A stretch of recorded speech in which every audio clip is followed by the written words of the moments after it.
Hilo ni jambo la kwanza. Jambo la pili, tunaingia katika kusudio letu la dua. Nitasoma aya moja tu. Mwenyezi Mungu Subhanahu wa Ta'ala ameyanukuu maneno ya watu katika surati al-Baqara. Allah aliposema, wa minhum man yaqul rabbana atina fid dunya hasana wa fil akhirati hasanatan wa qina adhaban nar. Aya hii ina mambo makubwa matatu. Kuna watu walimuomba Mwenyezi Mungu Subhanahu wa Ta'ala kwanza awajalie mema ya dunia, halafu awajalie mema ya akhira, jambo la tatu awakinge na adhabu ya moto. Hii ni dua maarufu. Kila Muislamu anayejifunza kusali, kama akiswali pale mbele kumwambia hebu omba dua, miongoni katika dua atakayoomba rabbana atina fid dunya hasana wa fil akhirati hasana wa qina adhaban nar. Kinapomalizika hapo inawezekana mbele asijue chochote, lakini hii ni dua maarufu. Mama kana ni kwamba tunamuomba Mungu atupe mema ya dunia. Leo tuko katika dua na ni miongoni katika siku ya wewe utakayehitaji kutiania katika yale uliyokuwa nayo. Tuko katika alwiqaya, ni dua ya kinga, lakini pia kurejesha ubaya kule ulikotoka. Ikifikia pahala kwamba mtu kakukusudia wewe katika mwaka huu upate ajali, basi kitu tutakachokifanya hapa kitarejea kwa yule aliyekukusudia wewe kupata ajali, ajali itampata yeye. Kama imefikia pahala kwamba mtu kakunuia kwamba wewe ufilisike, basi kitu tutakachokifanya hapa, ubaya utarejea kufilisika kwa yule ambaye siku ya leo kile alichokuwa kakudhamiria kwa ubaya kitamrejea kila mmoja katika ubaya wake katika aliyokusudia. Mwenyezi Mungu atujalie tuwe katika hao. Amina. Lakini katika kuomba Mwenyezi Mungu atupe mema ya dunia. Mema ya dunia ni gani? Kuipata dunia vizuri, kuwa na neema katika dunia ni gani? Yako mambo mengi sana, lakini mwanachuoni Balasudi Dauli aliyezungumza mambo makubwa manne ambayo hayo mwanadamu ukiwa nayo maana yake ni kwamba katika dunia hii rabbana atina fi dunya hasana, kwamba mema ya dunia wewe utakuwa umeyapata. Miongoni al-awwal, jambo la kwanza la kuweza kujua kwamba mimi nimepata mema ya dunia, jambo la kwanza mwanachuoni huyo alilizungumza al-afia. Jambo la kwanza ni kuwa na afya njema. Na ndio maana Mtume Muhammad sallallahu alaihi wasallam alimuomba Mwenyezi Mungu akamwambia, nas'aluka al-afwa wal afia. Mwenyezi Mungu kwanza nisamehe, lakini jambo la pili na kuomba Mwenyezi Mungu unijalie afya njema. Kwa hiyo jambo la kwanza katika siku ya leo ukiambiwa tia nia, muombe Mwenyezi Mungu jambo la kwanza akupe nini? Afya. Afya ndio kila kitu katika maisha. Leo huwezi kufanya ibada bila kuwa na afya njema. Huwezi kufanya biashara bila kuwa na afya njema. Huwezi kuoa bila kuwa na afya njema. Kwa hiyo jambo la kwanza muombe Mwenyezi Mungu Subhanahu wa Ta'ala akujalie afya, kwa sababu afya ni katika neema za Mwenyezi Mungu Subhanahu wa Ta'ala. Na mzungumzaji anasema, idha kunta dha ni'matin fari'iha, unapoipata neema mwanadamu ichunge. Kuwa na afya ni neema na uichunge neema hiyo. Je, afya njema inakuja kwa nini? Afya njema inakuja kwa kula vizuri. Afya njema inakuja kwa kuvaa vizuri. Afya njema inakuja kwa kufanya check up kila baada ya mwaka mmoja? Hapana.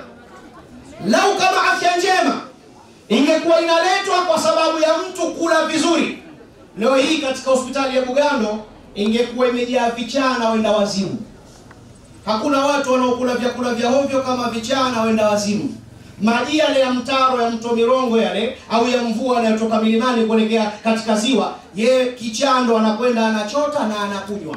Wala haumwi tumbo, haendeshi, hafanyi chochote. Nenda kajaribu wewe. Chakula anachokula ni chakula kinachotoka funza. Yaani unaona kabisa kinatoa wadudu na kinanuka. Yeye ndo anakula, anakunywa na maji yake na anakuwa na kitambi saa zingine. Unamkuta kichaa anazunguka barabarani ana kitambi. Wewe mwenye kufanya check up na afya nzuri, ama ukijiona katika mazingira unalala pazuri, mkienda kupima afya zenu tofauti. Leo tujaona watu wenye fedha, sukari wao, pressure wao, kansa wao, magonjwa ya ini wao, lakini unaweza kumchukua kichaa ukamleta hapa ukampima tena full blood picture, ukamkuta kichaa yuko vizuri kuliko tajiri anayemiliki sanitrailers au tajiri anayemiliki petrol stations. Kwa nini? Afya ni katika neema za Mwenyezi Mungu Subhanahu wa Ta'ala, na afya inahitaji pia kuweza kuchungwa. Miongoni katika sababu ya kuchunga afya ni ipi? Rejea katika tarehe. Bwana Mtume Muhammad sallallahu alaihi wasallam, miongoni katika masiku Mtume aliletewa zawadi na mtawala wa Misri aliyekuwa akiitwa Muhawqis. Mtume na serikali aliletewa zawadi takriban za aina 7. Katika zawadi hizi Muhawqis alipokea zawadi 6, zawadi moja Mtume akairejesha. Miongoni katika zawadi Mtume alirejesha, Muhawqis alimletea Mtume daktari apate kuwatibia maswahaba pamoja na Mtume. Mtume akamrejesha Muhawqis, kisha akaandika barua akamwambia, nahnu qauman la naakulu hatta najua, sisi ni watu ambao hatuna shida daktari, kwa sababu sifa yetu sisi Waislamu huwa hatuli mpaka tuwe na njaa. Wa idha akalna la nashba, lakini pia tunapokula hatupitilizi katika kushiba ikafikia pahala mpaka tukavimbiwa. Hii ni katika kuichunga afya. Kwa sababu gani? Yuko mwanachuoni anasema alfitna baitu daa wal hamia ra'su dawa, kwamba hili tumbo hili ndio chanzo cha maradhi na kujipimia katika kula ndio tiba ya kiwiliwili. Leo viumbe vinavyokula kwa uchache ndio viumbe vinavyoweza kusurvive katika maisha kwa muda mrefu bila ya maradhi, tofauti na viumbe vinavyokula kila siku. Kobe ana uwezo wa kula miezi 6 na ana uwezo wa kutokula miezi 6 isipokuwa kunywa maji. Nenda katika maeneo ya makumbusho, unaambiwa kobe huyo ana miaka 150, huyo ana miaka 200. Unajiuliza, kidudu hiki kinakaa mpaka miaka 200 kwa sababu gani? Albitna baitu daa wal hamia ra'su dawa. Tumbo ndio chanzo cha maradhi na kujipimia kula ndio tiba ya kiwiliwili. Hapa ndio tunakuta katika Uislamu kuna faradhi kwa mwaka kufunga siku 30 ili kufanya overhaul katika mwili upate kurejea katika hali ya kawaida, tofauti na baadhi ya watu. Inapofika Ramadhani mtu anapiga kadha, yani analipia pale kwenye iftari, apate chai ya asubuhi pale pale, chakula cha mchana pale pale, na cha usiku kidogo, alafu usiku tena. Yani anapiga mara 4. Ukimwona kaanda iftari Muislamu utashangaa kana anapiga ngoma za kienyeji. Hapa kuna maandazi, hapa kuna chapati, hapa kuna dengu, hapa kuna choroko, hapa kuna maharage, hapa kuna vitumbua, hapa si, yani akianza kula kana anapiga ngoma za kienyeji, anatoka pale anarudi hapa, akitoka hapa anamalizia pale, akitoka pale anamalizia hapa. Na hakuna swala iliyokuwa mtihani katika mwezi wa Ramadhani kama swala ya Isha. Mtu kashakula kavimbiwa si kawaida, mpaka anapomulia juu kwa juu, mara anasikia adhana Isha, Allahu akbar, Allahu akbar, Allahu akbar. Kiyama kiko karibu, mara hii Isha. Kiyama kiko karibu, watu wamevimbiwa bwana. Masaa yanakwenda vile vile. Wewe umekula kwa kupitiliza, lakini katika misingi ya ulaji albitna baitu daa wal hamia ra'su dawa, kwamba tumbo katika kujipimia kula ndio chanzo, kula bila kujipimia ndio chanzo cha maradhi, na kujipimia katika kula ndio tiba ya kiwiliwili. Leo kuna watu hapa tulipo wenye magari na wasiokuwa na magari, yani haoni kitu mbele isipokuwa anakiomba kula. Wekae, chukua mwindi wako wa kuchoma, anza kutafuna. Hebu nipe kidogo na mimi nitoe mate machungu. Alokuambia mwindi unatoa mate machungu nani?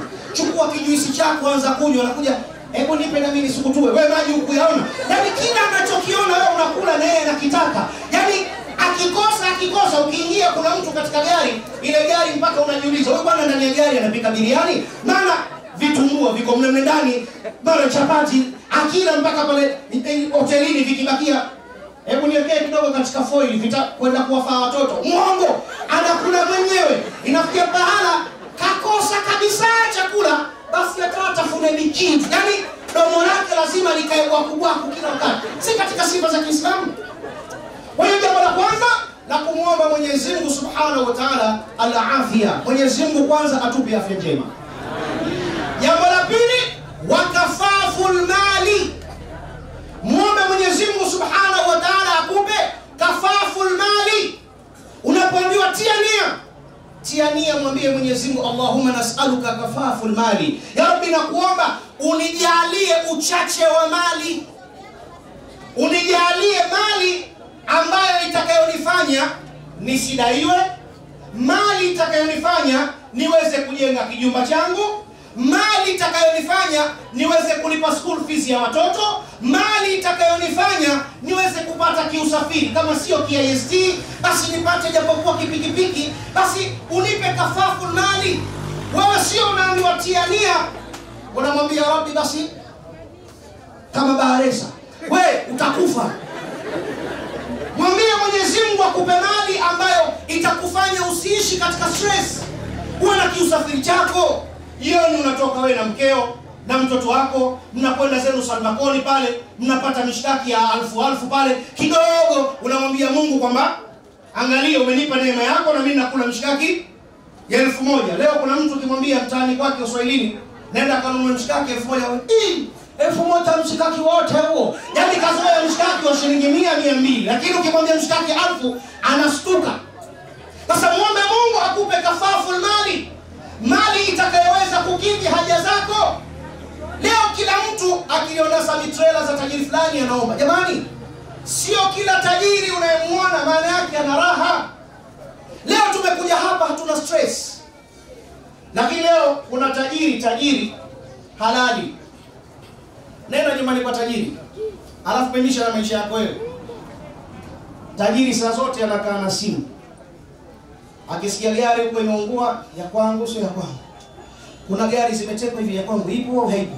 Kuna gari sio zimezuiwa njia tu, hivi za kwangu zimefika salama. Yaani saa zote anawaza, anapokea simu, mara chukua 10,000 peleka pale. Yaani ile mali inamuendesha. Nenda kwake. Nyumba nzuri iko Nyansaka kwa pengine. Ukifika unaikuta ile nyumba kwanza imezungushiwa fence. Kiasi kwamba hata kuruka wewe huwezi. Hakutosheka. Ile fence juu ikazungushiwa umeme. Akaona haitoshi. Akaweka na geti kubwa la chuma. Hakutosheka. Baada ya kuweka geti pale la chuma, akaamua katika geti lile akamweka na mlinzi. Yule mlinzi pia akaona hata naweza nikaibiwa. Yule mlinzi akapewa na bunduki. Baada ya mlinzi kuwa na bunduki akaona hapa ulinzi haujakamilika. Akafuga na mbwa tena mkali mle ndani. Baada ya kufuga mbwa akaona huyu mbwa naye saa zingine anazingua. Katika mlango mkubwa ukienda kaweka geti la chuma tena ukitaka kuingia katika nyumba kubwa. Akaona hapa hapajakamilika. Ukienda kwenye master yake ameweka na password. Uingie mpaka ubonyeze namba. Akaona pia hapa kuna wasiwasi. Chini ya godoro analala na bastola. Akaona pia baada ya hapa haitoshi, akaweka na CCTV kamera vile vile za kuangalia anaingia nani na anayetoka nani. Sasa hii kuna raha gani katika mali kama hizo? Kwa hiyo muombe Mwenyezi Mungu akupe kafaful mali. Mali ambayo itakuwa na wasaa, mali utakayoweza kutesa, mali utakayokuwa na uwezo wa kutembea popote bila kuwa na mawazo. Muombe Mungu, mwambie, "Ya Rabbi, naomba unipe kafaful mali. Nipate nyumba yangu, kibiashara changu, alau kwa siku kuingiza faida 30 40, pia unipe na usafiri wa kutembea na mke wangu na mtoto wangu." Kwa sababu outing katika Uislamu ni vitu vilivyosunnishwa na Bwana Mtume Muhammad sallallahu alaihi wasallam. Someni katika tarehe. Hii outing kutoka na mkeo ni katika sunna. Miongoni katika siku Mtume alitoka na mkewe Bibi Hafsa usiku, anatembea kubarizi katika mji wa Madina Munawwara. Maswahaba wakamuona wakajificha. Mtume akawaambia, "Ni maswahaba zangu, mnaenda wapi?" "Huyu niliyekuwa naye ni mke wangu Hafsa." Akamwambia, "Rasulullah, sisi mbona hatuna mashaki na jambo hilo?" Akasema, "Ndio. Nimekwambia ni hivyo ili shetani asije akapita kwenye mishipa yenu ya damu, baadaye mkaanzisha uzushi kwa ukasema, tumemwona Mtume usiku akakamata zigo hilo, huyu mke wangu Hafsa, msiende kuleta maneno ya uzushi." Kwa hiyo kutoka outing na mkeo katika Uislamu ni sunna. Unatembea naye, mnakwenda kubarizi kidogo, mnakunywa juice. Muombe Mwenyezi Mungu Subhanahu wa Ta'ala akujalie sallallahu kafaful mali. Muombe Mwenyezi Mungu Subhanahu wa Ta'ala akujalie uchache wa mali. Hili ni jambo la pili. Jambo la tatu, na hapa ndipo nitakapokomea. Muombe Mwenyezi Mungu waladun salih. Muombe Mwenyezi Mungu akupe mtoto aliyekuwa mwema. Muombe Mwenyezi Mungu Subhanahu wa Ta'ala akupe mtoto aliyekuwa mwema. Mtoto mwema ni upi? "Wa qadha rabbuka alla ta'budu illa iyyahu wa bil walidayni ihsana." Mwenyezi Mungu ameandika ya kwamba asiabudu yoyote isipokuwa yeye na kuwafanyia wema wazazi wawili. Muombe Mwenyezi Mungu akupe mtoto mwema atakayekuja kukufanyia wema. Sasa hapa ndio kuna swali la kujiuliza, ambapo namalizia pointi yangu katika siku ya leo. Je, mimi na wewe ni katika watoto wema? Hebu kajiulize hapo ulipo. Wewe ni mwema kwa mzazi wako? Wewe una unamfaa mzazi wako? Jiulize. Leo tumekuja hapa katika dua. Wapo watu wamekuja hapa katika dua, lakini maelewano na wazazi wao hakuna. Wapo watu wamekuja hapa katika dua, hawazungumzi na wazazi wao. Wapo watu wamekuja hapa katika dua, wanawashutumu wazazi wao kwamba wamewaroga, ni wachawi. Na ukiuliza source iliyopelekea mpaka mzazi wake akaonekana mchawi ni nini? Kamkamata uchawi? Kamuona akifanya uchawi? La, isipokuwa baada ya kuoa. Alivyooa, mke alipoingia katika nyumba, baada ya miaka kadhaa, mke anakuja anasema, mimi nimekaa, nimeota, nimeona mama yako ni mchawi, ananiroga. Kwa hiyo chagua mambo mawili, nibaki mimi, mama yako aondoke, au mimi niondoke ubaki na mama yako. Mtoto wa kiume akifikiria vituko anavyofanyiwa na mkewe wakiwa wamejifunika shuka, anaona hapana, huyu siwezi kumkosa. Anamtoa mama yake hapa mjini, anampeleka mara mpaka huko ndani. Inafikia pahala mwaka unapita, mama anabaki katika dhiki, hana cha kufanya. Inafikia pahala anamuita mwanafunzi, anamfundisha barua kuandika ili ikufikie wewe mtoto katika mji wa Mwanza kwamba mwanangu, hali yangu imekuwa mbaya, huku mafuta taa yamekwisha, imefikia pahala nguo zimechakaa, unga hakuna tena, mchele hakuna, hata kuwasha taa nashindwa. Ninachofanya mimi ni kuwasha ndani katika nyumba, ni kuwasha kwa kutumia kuni. Imefikia pahala macho yangu yameathirika kwa moshi, yamekuwa mekundu kutokana na moshi wa kuni. Huku naonekana mchawi kutokana na macho yangu kuwa mekundu. Hebu mwanangu nikumbuke kwa mavazi, mwanangu nikumbuke kwa hali nzuri ya chakula, hali yangu mbaya. Mwisho wa barua mama anaandika, nimekukumbuka sana mwanangu na ninakupenda. Barua hiyo inatoka, inapelekwa stendi ya basi, inakufikia wewe. Baada ya kuisoma ile barua, mwanamume hufanye maamuzi. Barua ya mama yako, mwenye dhiki ni mama yako, unamuita mkeo tena kwamba mama katuandikia barua, hana chakula, mama katuletea barua, hana mavazi, mama katuletea barua, hali yake mbaya. Tunafanyaje? Mtoto wa kike anakwambia, kwanza tumalize na harusi Singida, tumalize mchango, unipe nauli ya kwenda na kurudi mimi na mdogo wangu, afu tukirudi tutakuja kufikiria cha kumfanyia nini mama. Wallahi utaomba dua siku zote na Sheikh Abu Jada, wallahi huna utakachofanikiwa. Huna utakachofanikiwa. Kama umekuja hapa una ugomvi na mama yako, kama umekuja hapa una ugomvi na baba yako, tutaomba dua usiku na mchana, Muislamu hutoboi. Leo kuna watu wanafanya biashara zao haziendi. Hebu jiulize, una mahusiano gani baina yako wewe na mzazi wako? Leo kuna watu hawadumu katika ndoa zao. Jiulize, una mahusiano gani baina yako na mzazi wako? Jiulize katika hilo. Na wallahi kile unachomfanyia mzazi wako ndicho utakachokuja kufanyiwa wewe. Ikiwa ulimpiga mama yako ukamnyanyasa mama yako, wallahi hutofumba jicho, isipokuwa Allah subhanahu wa ta'ala atakusalitisha. Leo ukiona mwanamume anaburuzwa na mwanamke, unaweza ukalikuta janamume nene hilo, kijanamke chembamba, lakini yule janamume na unene wake hapindui kwa mkewe. Akimwambia we, anatulia na makofi anakula kimya ndani. Wallahi jiulize, haya ni malipo. Wewe kuna jambo umemfanyia mama yako, haliwezi kuwa hivi.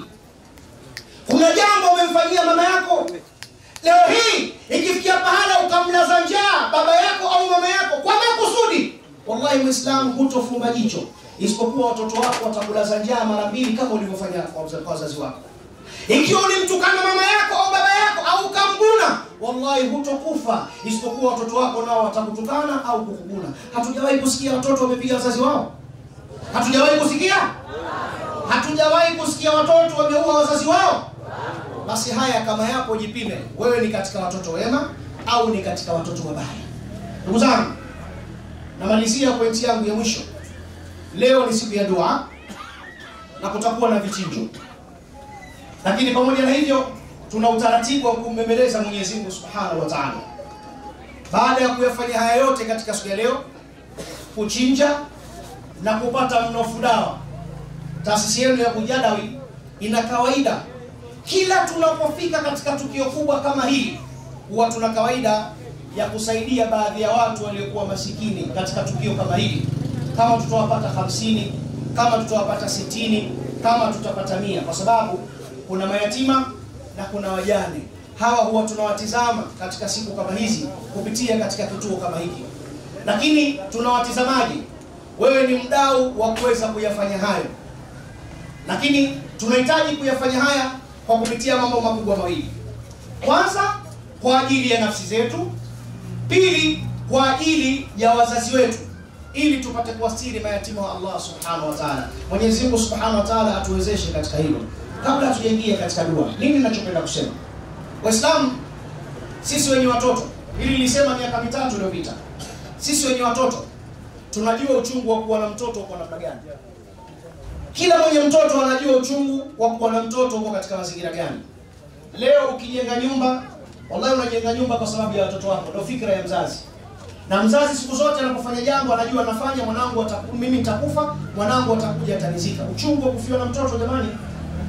Wale ambao hawajafiwa, hebu weka fikra tu ya mwanao vile unavyompenda na kumbembeleza, halafu atangulie mbele za haki. Leo kuna watu wametangulia mbele za haki, wametuachia watoto wadogo mayatima. Na kwa bahati nzuri tunao baadhi yao katika siku ya leo ya dua. Watoto yatima wamefiwa na wazazi wao. Leo ukijenga nyumba unajenga kwa sababu ya mtoto wako. Ukiweka pesa kwenye akaunti unaweka kwa sababu ya watoto wako. Leo kuna wenzetu wametangulia mbele za haki, hawapo tena, wametuachia vijana wadogo. Inafikia pahala kutokana na maisha ya dhiki wanaoishi. Wapo watu leo wanasogeza muda. Chakula kinakuja kuliwa saa 10 au saa 11, asubuhi inapita dry, mchana inapita dry. Inasubiriwa jua linazama, ndio pale inawekwa mihogo na maharage, wanakunywa na maji, khalas. Mtoto huyu mpaka siku ya pili yake muda kama ule baada ya masaa 24 ndio anakula tena. Tunao watu hao Waislamu. Hebu jiulize, watu kama hao wewe kwa nafasi uliyokuwa nayo, umewatizama vipi? Umewaangalia vipi? Umewahurumia vipi? Hebu pata picha, wewe ndio umekufa, umeacha mtoto wako akiwa ni mdogo. Waliyasha alladhina law taraku min khalfihim dhurriyyatan dha'afa khafu alayhim falyattaqullaha liyaqulu qawlan sadida. Waogopeni wale ambao wanafarikiana katika maisha ya dunia, hali ya kuwa nyuma ya migongo yao wameacha watoto waliokuwa dhaifu, hawajafika katika baligh. Falyattaqullaha, mcheni Mwenyezi Mungu kwa watoto hao. Ndugu zangu, leo kumwacha mtoto wakati wewe ndio mzazi. Leo mimi na watoto takriban 3 Waislamu. Lakini nataka nikwambieni, sijaweza kucompensate malezi ya mtoto wangu ninavyotaka kwa 100%. Na mimi ndio baba na ndio mwenye uchungu. Sijaweza kumtimizia vile anavyovitaka kwa 100%. Na mimi ndio baba. Sikwambii baada ya mimi kufa nikaacha mtoto mdogo akalelewa katika vituo vya watoto yatima au akalelewa na mtu mwingine. Nani atakayeweza kumtimizia mtoto wangu mahitaji yake kwa 100%? Ikiwa mimi mwenyewe nilishindwa.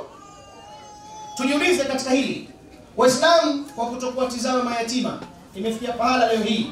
Tembea Mwanza hii, sifundishi sehemu gani, maana nikisema mwingine ataenda kuhakikisha. Lakini fanya tathmini mwenyewe katika nafsi yako.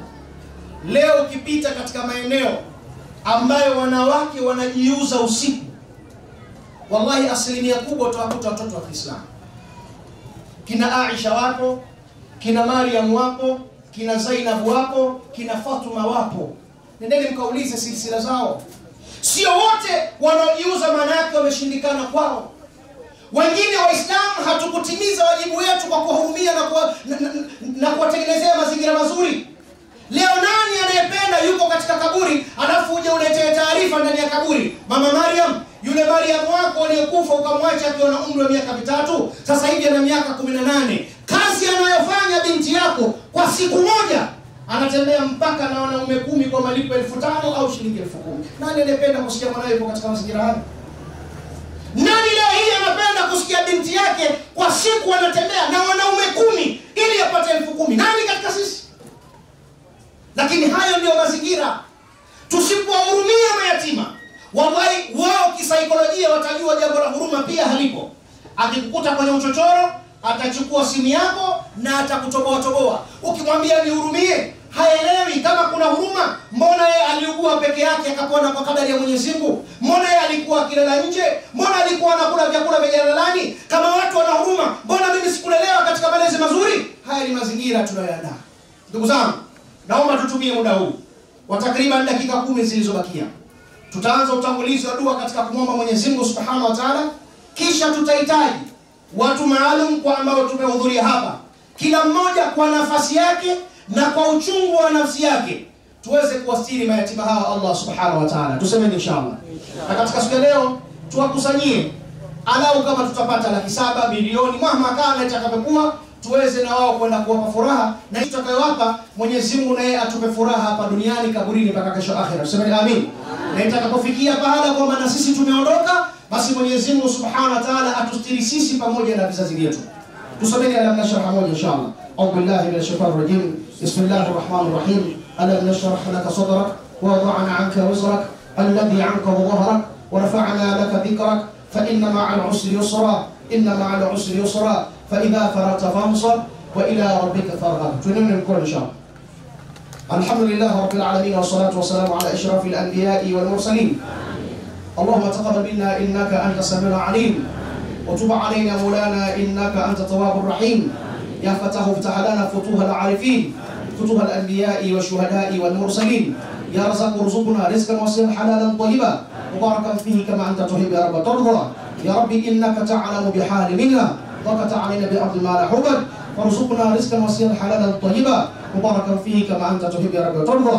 آتنا في الدنيا حسنة وفي الآخرة حسنة وقنا عذاب النار. اللهم اخرجنا من الشقاوة إلى السعادة، ومن الهنة إلى الكرامة، ومن السقط إلى الرضا، ومن النار إلى الجنة. اللهم اقض جميع حاجاتنا يا رب. mikono tumeyanyua tukuomba ya karima, tuyatakayo yajua yatufaa kiyama, sisi naye kukujua tupate istiqama. Mola wetu tulikuwa kwa kuungama, tukuomba Mola wetu, Mola usobadilika, utujalie makazi kwa kwako tukifika, utupe usimamizi mwema ilahi na nyingi baraka.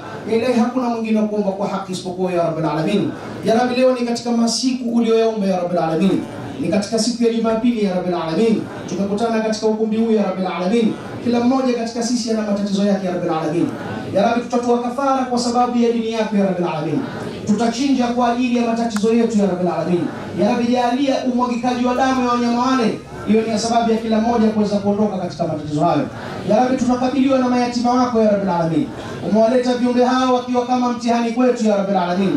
Ya Rabbi, jalia tupate nyoyo za kuweza kuwasaidia ya Rabbil Alamin, na kwa kila atakayeweza kumsaidia ya Rabbil Alamin yatima mmoja, basi hiyo ni sababu ya Rabbil Alamin ya kuweza kutusahilishia katika matatizo yetu ya Rabbil Alamin. Ya Rabbi, tuna matatizo katika biashara zetu, tufanye sahla. Ya Rabbi, tuna matatizo katika kazi zetu, tufanye sahla.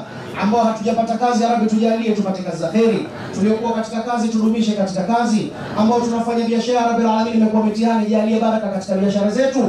Ifikie pahala tuwakimbie wateja kwa wingi watakaokuja kutukabili, ya Rabbi, lakini pia utujalie baraka katika kipato chetu ya Rabbil Alamin. Tuko watu katika sisi tunapata pesa nyingi sana ya Rabbil Alamin, lakini tunachofanya hatujui ya Rabbil Alamin. Ili kuonyesha kipato hakina baraka ya Rabbil Alamin, jalia kututilia baraka katika kipato chetu ya Rabbil Alamin. Tukipata kidogo tuna uwezo kufanya mambo makubwa ya Rabbil Alamin kwa baraka hiki tunachokifanya katika siku ya leo ya Rabbil Alamin. Ya Rabbi, tustiri katika matatizo yetu ya Rabbil Alamin, kwa stara ambayo tutakawastiri mayatima wako ya Rabbil Alamin. Ya Rabbi, hawa mwaleta wakiwa ni mtihani kwetu ya Rabbil Alamin, tujalie wepesi wa nafsi tuweze kushinda ya Rabbil Alamin. Hakuna mwingine wa kuomba kwa haki isipokuwa ya Rabbil Alamin. Ya Rabbi, asiyokuwa mke ya Rabbi, jalia apate mke wa kheri.